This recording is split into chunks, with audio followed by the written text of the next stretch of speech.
Hello, ladies and gentlemen. Welcome to another great edition of the Wrestling Lounge. I know it's been a week or two since we've been on the air with you. Last time we were on, we had legendary WCW and New Japan Pro Wrestling manager Sonny Ono on. That was a great interview. We're looking forward to another great interview today, as we have a great guest today. We're still waiting on him to call in.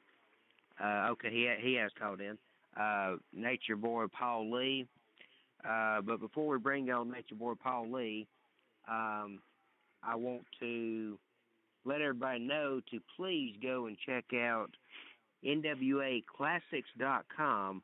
Only $8.99 a month, and it's well worth it, folks. You can see Hector Guerrero versus Jose Lothario now on NWA Classics, plus the Ugandan Giant Kamala, Chief Wahoo McDaniel, Jake the Snake Roberts, and many more. And also, I want to let everybody know that this coming Saturday, tomorrow, August 22nd, Nature Boy Paul Lee is going to be at the AWF Arena, 4193 Highway 41, Ringgold, Georgia. You can call 706-935-8508 for tickets, or go to www.awfwo.com for details. Don't miss the hardcore show of the year, and it's going to be the Nature Boy Paul Lee versus YOLO in a torture match for the heavyweight title. So that should be very good, and we'll be talking about that on today's show. And without any further ado, I want to welcome my co-host, Harold. He's known around the independent scene as Referee Radar Martin. Welcome, Harold. Good afternoon, Brian. I'm glad to be back. We haven't been on in a little while, but I'm glad, as always, to do the show with you. Thank you, and it's great to have you back. And without any further ado, let's bring on our guest at this time.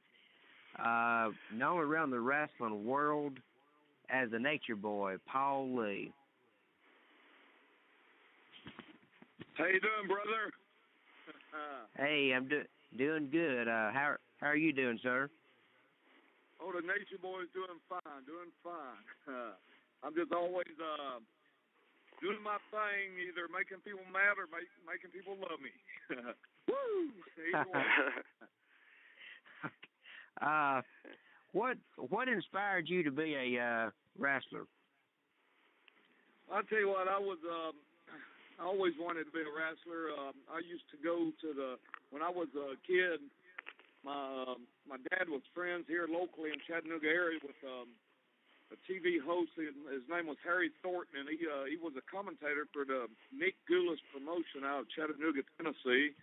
And I used to there, and as they were doing the TV filming, live TV taping for a TV show, I would be there on the front row watching all the guys. Tojo Yamamoto. Some of the greats came through there. That were Ricky Morton came in. A bunch of the guys that started in the business. Bobby Eaton came from right there. Macho Man, Randy Savage was there. Anyway, as I got in school, and I was in school and all, I was wrestling, and I was undefeated in my school, and I would get kicked off the wrestling team for being too aggressive, and so kind of disappointed me. And so later on, I was 15, I ran into two Mexican wrestlers called the Miller Brothers. And this thing, they trained me. I went on there. I had it ain't like guys nowadays. You have to train. It was like I've trained for over a year before I had a match. And part of my training, besides paying, was to set the ring up and take it down 100 times. So, wow. That's called paying your dues, and but anyway, and then when, I kept doing it, but what people don't get, it ain't just about being a wrestler, it's about being a business person, wrestling is a business, you have to treat it like a business, we're out to make money with it, it's a great thing to be in, but there's too many guys in it for the wrong reason. They're in it for either show out in front of their girlfriend or some girl or whatever, and then when it comes time to do this or do that, they're not into it anymore. It just ain't in their blood, Well, would you say that in today's generation of the wrestlers coming up compared to back then, would you say that the wrestlers of today's generation, they compared to back then, they basically they get in the ring thinking that they know it all and thinking that they know everything, and they don't care about listening to the veterans, that have come before them, and they seem to just try to be a know-it-all. Some of them. Would you say that? I don't know. Yeah, I don't know if I could say it like this on your show, but I'm gonna say they're just little shits. That's like clear. I mean, today's guys, like I train my guys. My guys train for at least a year before I put them in the ring. Once I get them ready, if they're ready by then, I don't never guarantee anybody I will make them a wrestler. I do have a training school, and here's my deal. It's like this. I'm going to be real clear. Because you come to me and want me to train you, don't mean that you're going to be a wrestler. I charge you for my time. But my deal is like this. If you go to Gold's Gym and you pay a 10-year, even a 10-year membership, whatever, at the end of 10 years, if you didn't put nothing into it, you're going to still look like you did 10 years ago. Same way with wrestling. If you pay me to train you and you don't progress or you don't put into it, then you ain't never going to do it. And I ain't going to let you do it until I know you're ready. But my guys go through at least a year's training. Then after that, they have to get a year of in-the-ring experience.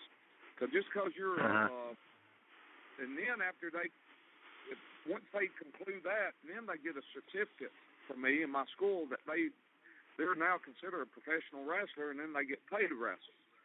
And but today's guys, here's the deal. All these little shit promotions popping up that got these little mom and pops running them.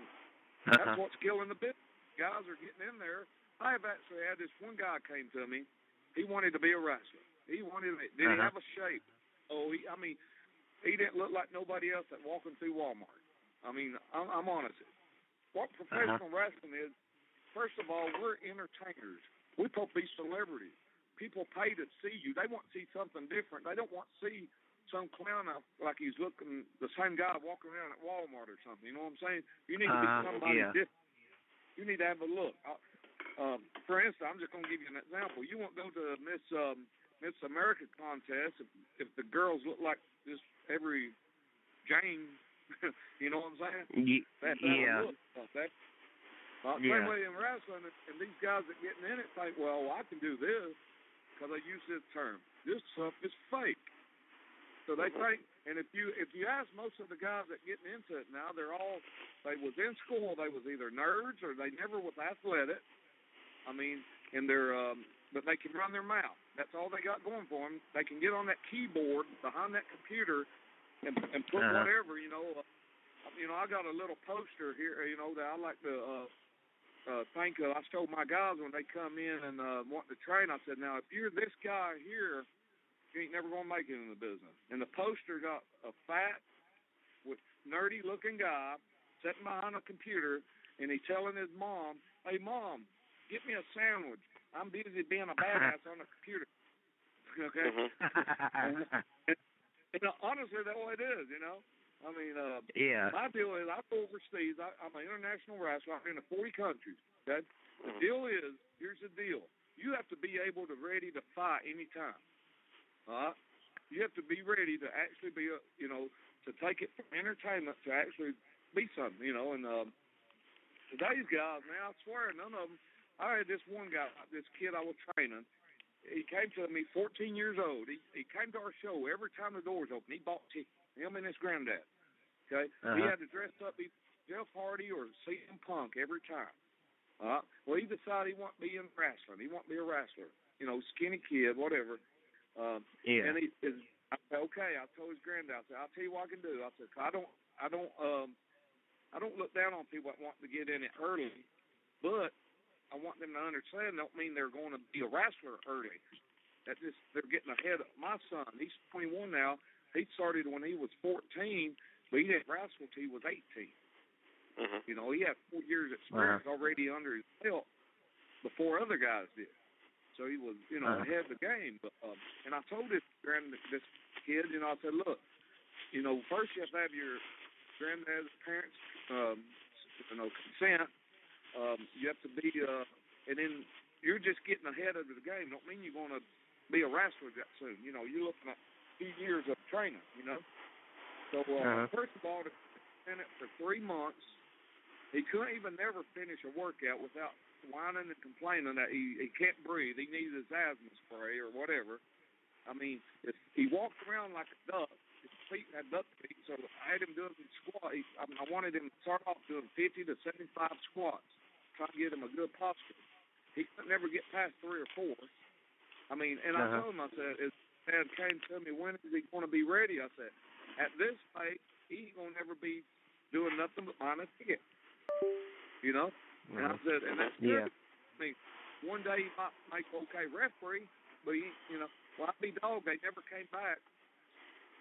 2 weeks later, they bought a ring, rented a building, opened up a shit show, and most of their guys within either 100 pounds or they're 400 pounds, if you understand what I'm saying. They ain't got no look. And they're running their own show, and this kid is a champion. I mean, this is what's wrong with the business. It's killing the business. And then anybody that got any wrestlers that are legit that support this kind of shit shows, it's killing the business too. Even though he at first he was hiring guys and paying them okay to be a part of the show, but all they was doing was trying to get over a shit show. You know what I'm saying? So, yeah. What's wrong with the business nowadays? They don't respect it as a business. They don't respect the ones that been doing it. I've been doing it 32 years, They don't respect any guys like that. They just think they're, they can come in and say what they want, do what they want, and they're it. They're something special. It's just like, for instance, I love music. I always wanted to be able to play music. And but my closest deal to ever being a concert is going to buy a ticket to one. You know what I'm saying? I'm not musical inclined. I can admit it. But that's what some of these guys need to admit, that they're not wrestlers. They're not entertainers. They need to go back to buying a ticket. So, well, it's like I was telling my co-host Harold the other day. One thing that really gets under my skin and bothers me is today's generation. When you have guys like Ric Flair, Ricky Steamboat, Hulk Hogan, Harley Race, any of those guys, and they show up on WWE Raw, and even Scott Hall, Kevin Nash, when they show up, today's generation, instead of saying, oh, that's the legendary so-and-so, they say, oh, that's an old man, or that's a washed-up person. That is just so disrespectful, because without guys like that, there would be no John Cena, there'd be no Rock, there'd be no Steve Austin. Yeah. Well, even John Cena, The Rock, and all, they've been in it long enough to even get, to gain my respect. You know what I'm saying? Oh yeah, and yes they have. But what's happening is guys like you're talking about say, oh, look at that, look how bad he looks, look how in place of what he. But here's the funny part: you got all your newbies coming on TV, and what's happening? The ratings are dropping. What do they have to do every time to get the ratings back up? They have to bring in the older guy. Yeah, that's true. That tells you something. That tells you what people really want to see. So and here's the deal. Here's what people don't get. I get called a Ric Flair wannabe. I get bookings because people want to see my gimmick. People want to see a gimmick. Don't want to see some clown that thinks he's 400 pounds, but try to act like he's big and bad, and then he blows up walking to the freaking ring. They can shave their head, do everything. Shaving your head don't make you look tough.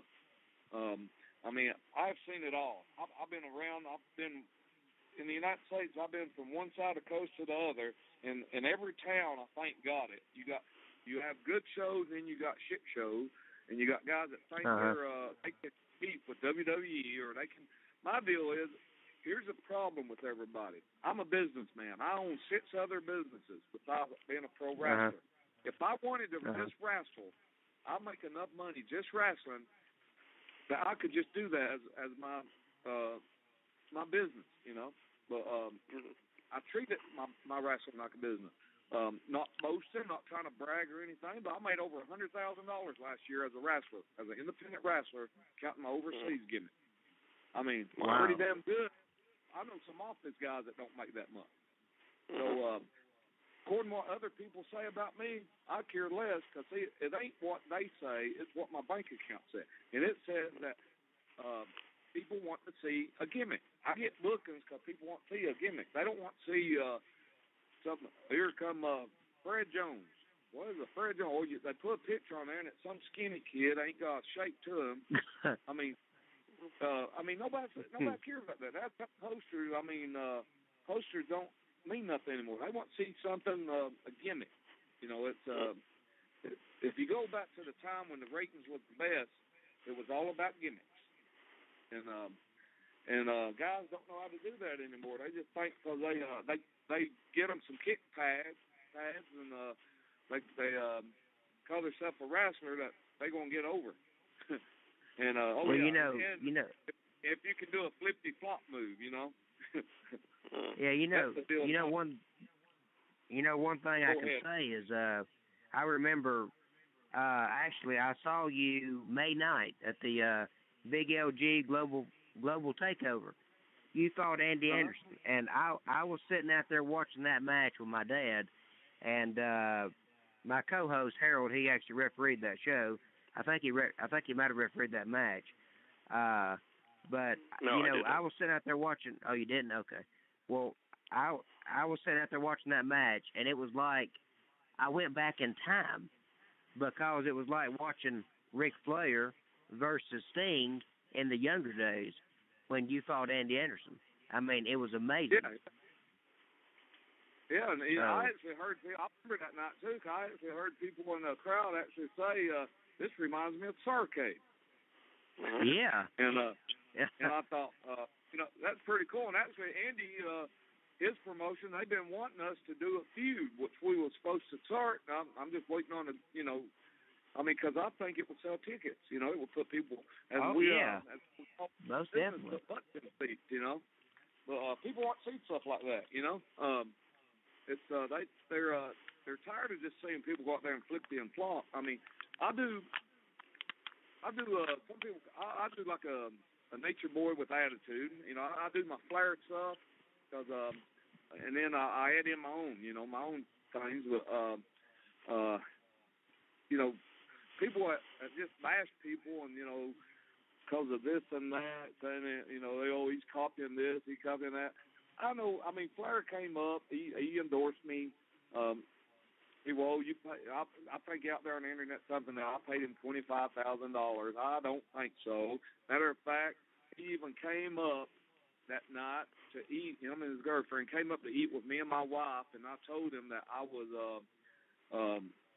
I got a show that night. He said, "Okay, well, I'll come by." So he came by to see me, and then he was the one who went out there and done a promo, and it was a small crowd that night. We had about 100 people there because this area that we're in, if wrestling had an off time, it was June and July.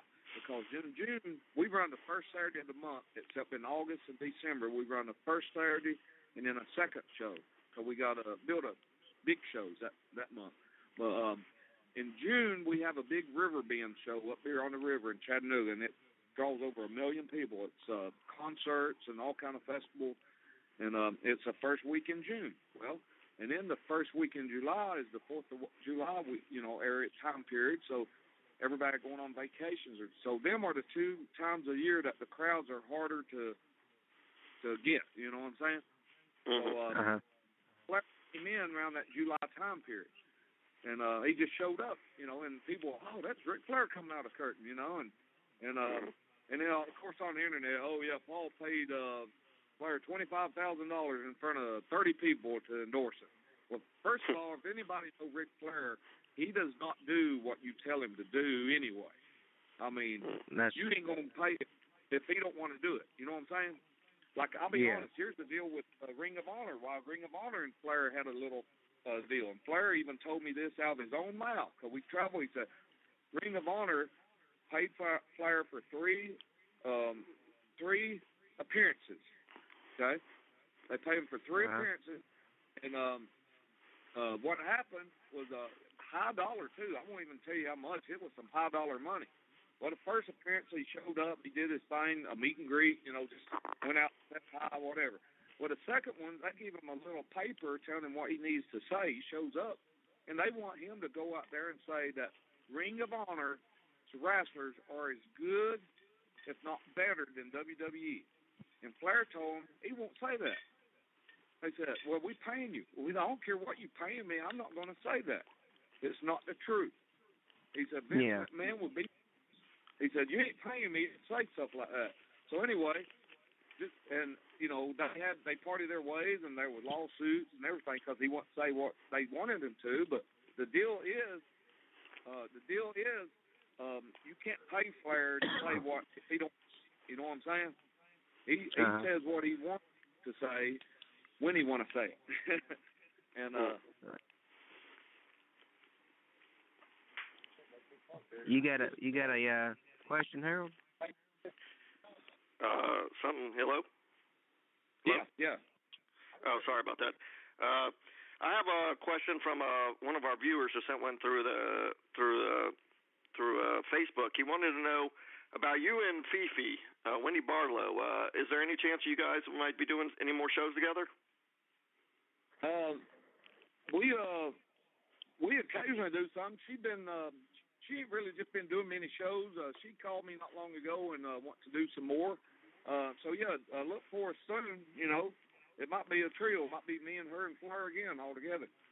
Wow. We've done some with all of us where she comes out with me and then Flair comes out and a promo and he kind of managed me. So it's pretty cool when you see all three of us together, and then people really start talking. Well, Paul Lee paying them again. I let people think what they think. Flair's a good guy. He got his days like everybody else. Me and him share a lot of memories going down the road and talks and stuff, and he's a good guy. People can say bad. Here's what gets me with him. He's a legend, but all people want to do is say bad things about people. They don't want to. Nobody. If for instance, if Hulk Hogan came on y'all's show and came in there and just say, hey, I heard y'all had this. I just want to say hi or something. It will get around once y'all tell people. Let's say, I wonder how much they had to pay him to do that. Right. It's always negative. Yeah. It ain't nothing ever positive. Nobody can be positive. That's what's the matter with our country right now. Just like on the news, you don't turn on the news and hear good things. You turn on the news and the ratings for bad things. And that's what's wrong with the internet. The internet is a good thing. You can make money on it. You can advertise. You can do a little bit of everything. But the problem is, the only thing anybody want to hear is the bad things. Or if they don't, they make it up. They just make up crap. So But I know I kind of got off on that question, but look for me and Fifi and even Flair on different stuff. You never know where you might see it. All right. We have a caller right now that we're gonna take. Paul, 478. You're live on air with Nature Boy Paul Lee. Yeah, this is Aaron Nelson from Stranglehold Wrestling. Yeah, this is a little. I don't even want to talk to this here turd. Okay. He's been hung up. He's been hung up, Paul. I handled it. Yeah, I knew who that was whenever he said his name. So he's been taken care of. I appreciate it. He's one of. You're welcome. This clown contacted me, wanted me to come to some convention he was going to do, and I was very polite. He wanted me to come and do it for a table. And I told him I can't come for a table, and anyway, and I told him things we had no problem, and then all of a sudden I win this somebody nominated me on something at Georgia Wrestler of the Year, and of course I ended up winning it. I mean, I had fans. I plugged it. I mean, that's what you're supposed to do, promote yourself. I promote my shows I run, promote anything. If you hire me to wrestle for you, I'm going to promote it. That's how I put butts in seats, That's right. Anyway, I promoted it. I ended up winning, and then this guy started bashing me that I should never been no. I ain't nowhere near that good. I'm not this. I mean, but just bashing me. So when I called him out on it, I said, "What you then I'm the bad guy because I put a picture of him. I went on he started sending me messages, calling me, I mean, all kind of, crap. And then people started bothering my family. And, I mean, that name calling and all this. All I done was put a picture. I got thing. He wanted to start taking my picture and post it on these trash bag this, trash bag that. Anyway, this clown wanted to start putting stuff on me, so I just put his picture, and I started a little campaign called Anti-Drama Campaign. Anybody on Facebook put their picture, and let's start. If they're on your friends list, unfriend them and block them. And if Facebook, if everybody did that, I think it'd be a better place. But of course, it got turned around then that I was saying he wasn't really in the military because one of the pictures showed him in. I didn't say that. People commented on there that said they were in the military, and the outfit he got on wasn't legit. So I said, I don't know. I've never been in the military. I do support our troops. I don't know what the guy is. I mean, if he was in the military or not. That wasn't even a question. My issue was I just put his picture up on a post to say, look, this clown here had the nerve to bash me and my family and all this. I blocked him. I suggest all my friends block him and delete him. End of story. Well, I don't blame you there because there's a lot of people that love controversy and love to create drama for some reason on Facebook. I don't know why, but I do want to inform this caller on the call that your number is 11111. I'm not you're not coming on the show because I don't know who you are. So if you want to call back under another number, that's fine. But you're not coming on the show because you could be the guy that just called for all I know. But anyway, back to the show, Paul. I wanna ask you because I saw the video of Ric Flair endorsing you to be the new Nature Boy, and I saw him giving you the NWA World Title that 10 other people had held, including himself. How did that feel for you to be endorsed as a new Nature Boy? Well, that was honestly, I didn't even expect it. Like I said, Rick showed up that night, and afterwards, because him and Wendy was going to Chattanooga, which ain't far from Ringo, and they were spending the night there, and they wanted me and my wife to go out with them. So afterwards we did, but he went out there. I didn't even expect him to say that, He said it, and, it kind of gave me a loop because I wasn't even expecting him to do that. So it was pretty cool. I thought, he whenever people talk about, like, we was somewhere once and somebody came up and Rick was, talking to us and Rick's, his own person. He makes his decisions, what he want to do. And, I didn't have a problem with it, but Rick, he seemed to didn't want to do it, so I didn't know. But the guy came up, hey, you're Mr. Flair. Can you come over here and have a picture of me and my son, blah, blah, blah. And he, no, don't you see I'm with family talking? And I thought, well, that's cool, So, I mean, it was cool. I mean, I felt sorry for the kid, really. And I think the dad wanted the picture more than the kid. But, I mean, for him to address me as family, and I think a lot of Rick. I mean, I've always will. I mean, me and him, I can't say we hit it off great when we first met, but I would take up for Rick in an instant. People can say what they want about him, but I'll tell you the reason why he's the way. I mean, I don't blame him one bit for telling somebody off in a second because people are so disrespectful. I mean, they can come to your face and let their this, that, and the other, and then get behind you and talk about you. Like he was at one of my shows once, and it was a meet and greet, and Rick sitting there, and he'd been on his feet a lot, and he had some leather sole shoes on, and he didn't have socks, and you could see his ankle, and his ankles were swollen. Some clown had to take a picture and then post it after going up there, shaking his hand, getting a picture with him. They went, took a picture, and put it on the internet. Look, and started talking bad about him. He must have all kind of health problems, blah, blah, blah. Oh, my goodness. I mean, that just plumb off the chart. Rick is a good guy.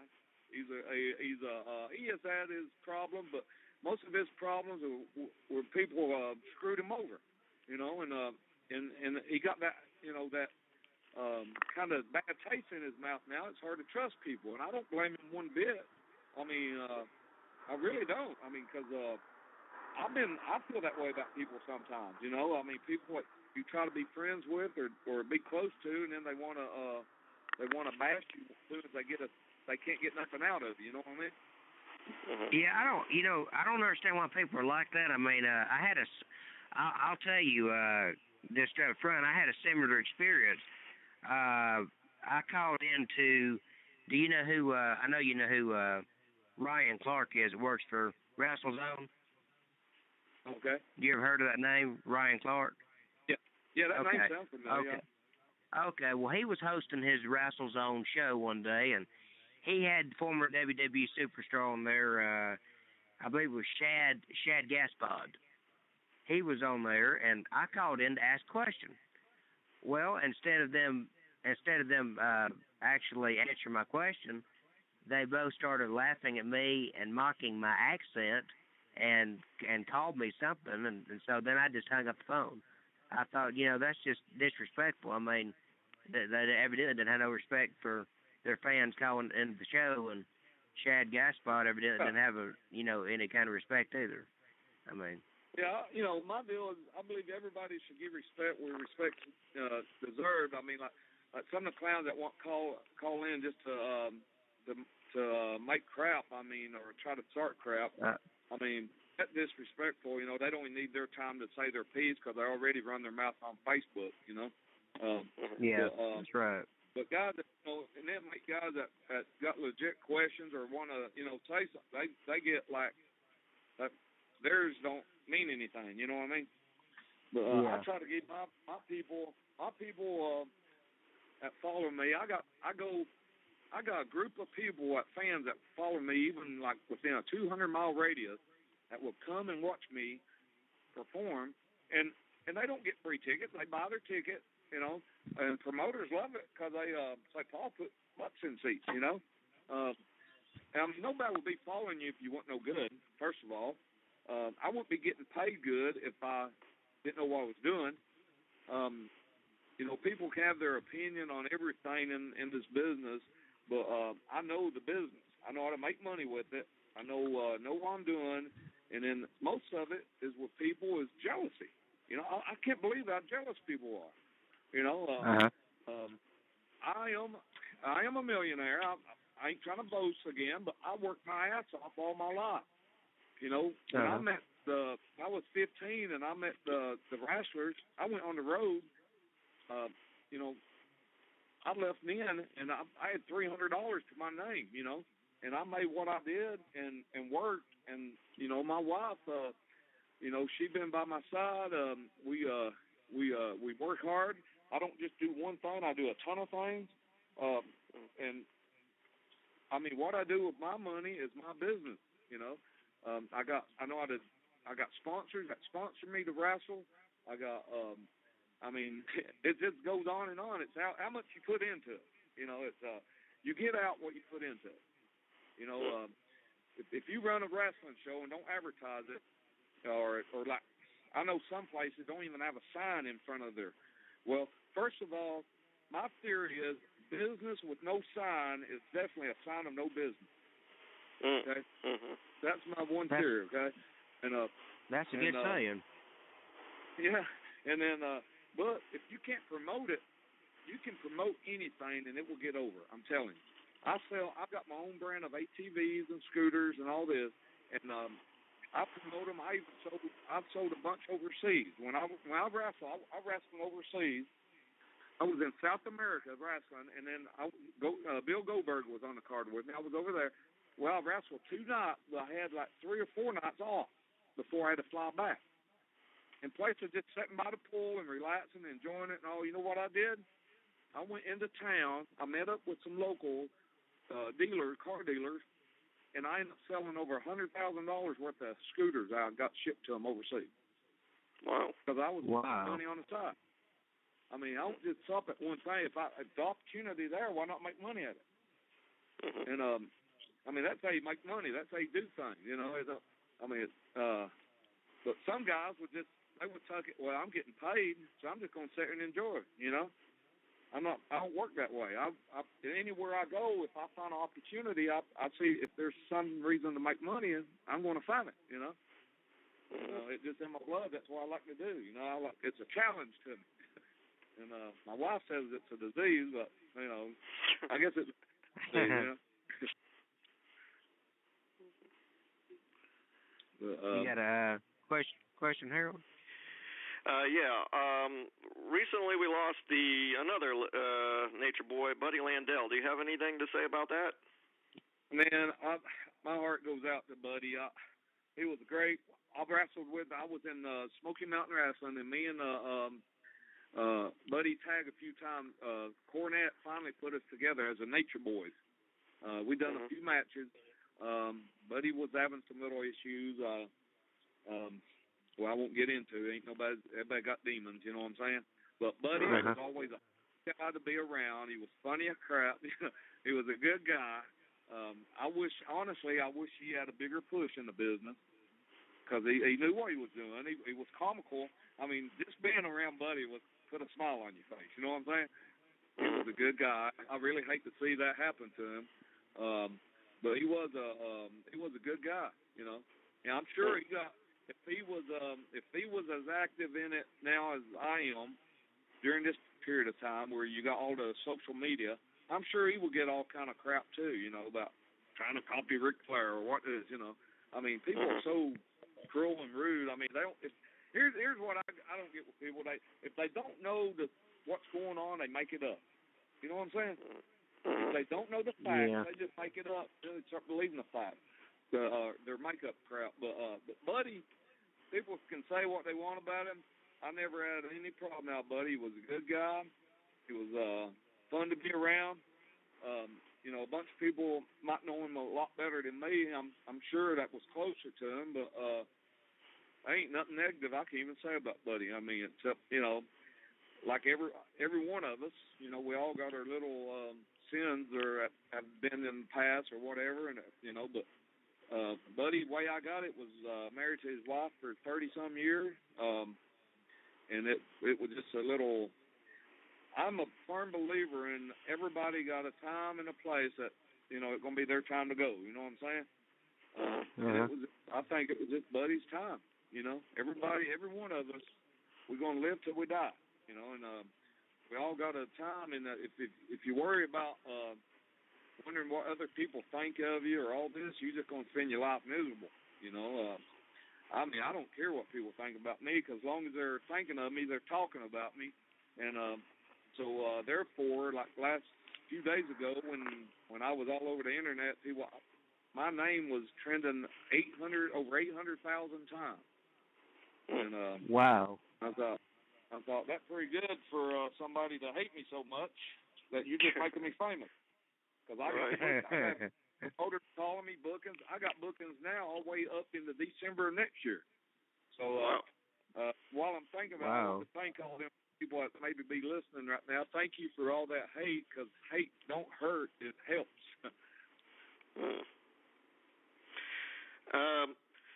You know those nice robes and outfits you wear. Where do you get all those from? I find that quite interesting. So where do you get all those from? Well, Flair's robes all came from Miss Olivia. She Wrestling 2's wife. She used to make Flair's robes, and they're all was made up. Mine are made honestly. Rick Michaels, he made wrestling gear for WWE. He still does on some WWE, New Japan, TNA guys. It's WrestleWire Global, I think what he calls it now. But he's he makes my roads. He's a good guy. I wish I could get him to make me some more faster. Rick, so if you're listening, the Nature Boy said get my roads going. But no, Rick does a good work. You know, I'm proud to call him a friend. He makes the Nature Boys gear. He makes my roads, and he does a great job with it. I mean, Rick Michaels. He's out of Atlanta, Georgia area. Yeah, I'm very familiar with him. Yeah, he's a funny character too. He's a good guy. He gets mad at some things, but that's okay. We're pals at the end of the day. Right. Yeah, he's a great booker. You know, booking shows and stuff. Yeah, he does some show. He does some, I think, for LG Promotion. Yeah. He does, Peach Slate or somewhere down there. Peach something. I don't know what they go with. I'll wrestle on there a few times, but. I'm looking at the time, and we've got about 3 minutes until the. We've got about 2 minutes left. Do you wanna close out with a promo, Paul? Yeah. Everybody, if you're in my area tomorrow night, the AWF, woo! The Nature Boy going to be in American Torture. I'm going to be facing this young kid named Michael Yolo, and he thinks he want to wrestle the Nature Boy. Well, it's in a 50,000 tax. It's tables, ladders, chairs, all kind of stuff. Last year, I came off of a tractor and trailer and suplexed a guy through a big wooden moving crate. You never know what's going to happen in this match. Front row tickets, some been sold out. Ringside have. We got some great general admission. Every seat in the AWF arena is a great seat. Theater seating. Got flat screen TVs. It's central air. I mean, you ain't going to miss nothing. And but yeah, everybody, 706-935-8508, the number for tickets. Or you can go to awfwow.com for details and a poster. But it's a great show. We've been promoting here in Ringo for 25 years. And it's great, in my opinion, the greatest show around on the indie circuit. You know, one of the greatest. There are a lot of great shows. And again, there are a lot of great wrestlers out there on the indie circuit. I'm just, when I was talking earlier about some of the shows, some of them just don't, they got guys that ain't worth paying to see. But everybody try to come out tomorrow night and see the Nature Boy. Woo, woo, woo, woo, woo. Well, we want to thank you so much, Paul, for being on, and we hope you'll come back again in the future, and wish you the best of luck on your show tomorrow night. Okay, buddy. I appreciate it. Okay. All right. Thank you. Thanks for coming on. Bye. Bye-bye. Bye-bye, guys. Bye-bye. Ladies and gentlemen, thank you for listening to this week's